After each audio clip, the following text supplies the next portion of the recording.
Salut mes biloutiers. De quoi on parle aujourd'hui?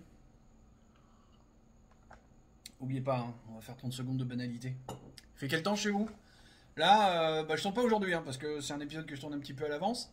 Il fait beau aujourd'hui au moins. Ça va. Par contre, j'ai mes côtelettes avec les 14 fractures là qui sont en train de dire hey, il y a la pluie qui arrive. Je vous raconte pas comment ça me fait mal. Je crois que les 30 secondes sont passées.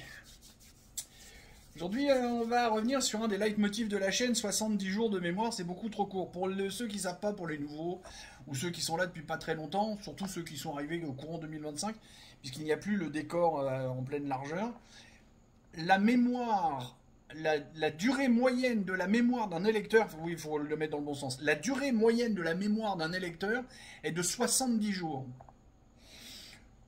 C'est lors de l'élection présidentielle de 2012 je sais même pas trop ce qu'elle était cette femme, scientifique, spécialiste de la mémoire, psychologue, de médecin, un truc dans ce goût-là.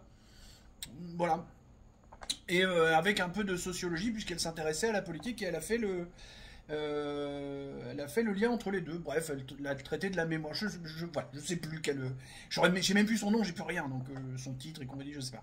Elle était dans ces coins, la sociologie médicale, spécialiste de la mémoire, machin, et elle a dit les électeurs, en fait, on leur raconte ce qu'on veut, on fait juste attention dans les 70 derniers jours avant le scrutin. Parce qu'en moyenne, c'est là qu'ils se rappellent. Et moi, je dis c'est pas assez. Hein. 70 jours, par exemple, ça s'arrête, tu vois, là, on est début avril, oui, j'allais dire fin mars, mais non, ça y est, on est début avril. J'ai fait assez le con, là, comme ça. Parce qu'en fait, je l'ai tourné il y a 1 heure, le truc du poisson d'avril que vous avez vu il y a, je sais pas, 1 jour, 2 jours, 3 jours, je sais pas quand est-ce que cet épisode-là sort. Mars, février, janvier, tu vois, ça fait 90 jours, c'est-à-dire que déjà, tout ce qui s'est passé en 2024, l'électeur moyen, monsieur moyen, comme dirait Laurent Oberton, tout ce qui s'est passé en 2024, il a oublié. Donc les annulations fraude électorale en Géorgie, il a oublié. Toutes les saletés sur les 2, 3, 4 dernières années que l'Europe a fait sur Viktor Orban, a oublié. Donc on a Viktor Orban qui se fait régulièrement rappeler à l'ordre, à qui on dit tu veux les sous, tu votes ça. Tu veux les sous, tu votes ça. Si, vérifiez, vous allez voir. Hein. À chaque fois, c'est. Alors, c'est pas dit très fort, hein. Et puis très peu dans la presse française. Hein. Mais ça se résume à Victor, tu veux les sous, tu votes comme ça. Ou tu dis ça, machin. Bref, on lui attrape les. Et puis on serre un peu. Tu vois. En Géorgie, il y a une fraude machin qui a été dénoncée par le parti pro-européen. Alors, la Géorgie, c'est pas, on parle pas de l'État américain, on parle du pays. Du pays qui existe depuis 1991. Alors bon, on va pas revenir non plus sur depuis combien de temps il existait, parce que oui, la Géorgie, ça existait avant, blablabla. D'accord. S'il y a un État américain qui s'appelle la Géorgie, justement, c'est pas pour rien. Il y a un lien entre les deux. Si. Faites vos recherches. Tiens, je te mets une carte. Donc la Géorgie, c'est là. C'est quoi, on voit plus ma tête. L'Ukraine, c'est là. Et la France, c'est là. À vol d'oiseau, on est pratiquement à 3000 km. À vol d'oiseau. D'accord? Et donc ces gens-là veulent faire entrer la Géorgie dans l'Union européenne.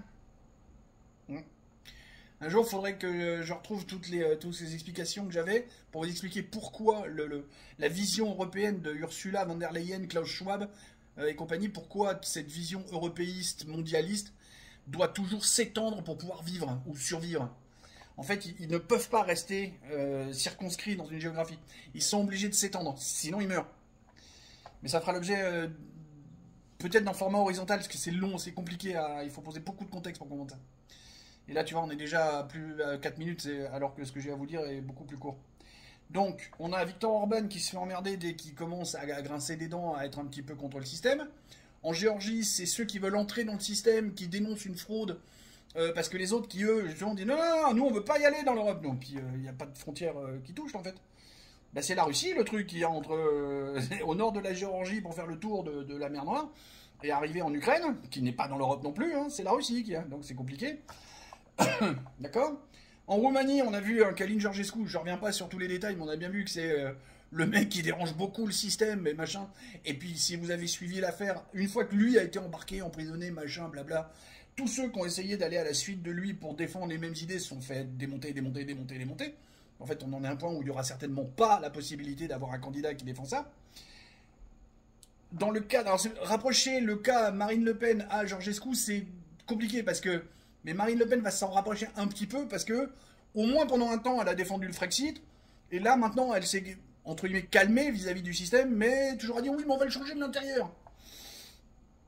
Et vu que c'est celle qui était la moins macronisable, ils ont dit on va la sortir, on va mettre Jordan à la place, ça va bien se passer.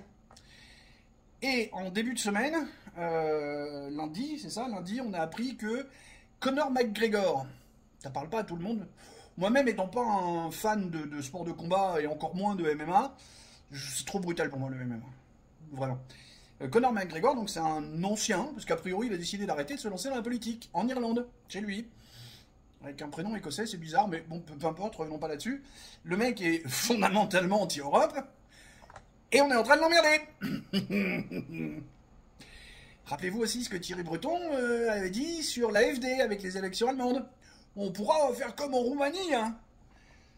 Voilà, je voulais juste remonter ça dans votre mémoire, pour vous dire que dès qu'on va commencer à attaquer de manière sérieuse, tangible, plausible, de manière certaine, le système européen, on va avoir des problèmes. Voilà, vous voyez, c'est la remontée en mémoire. On remonte en mémoire, on garde bien ça en tête, et on continue d'avancer. Bisous, poutou, tchuss.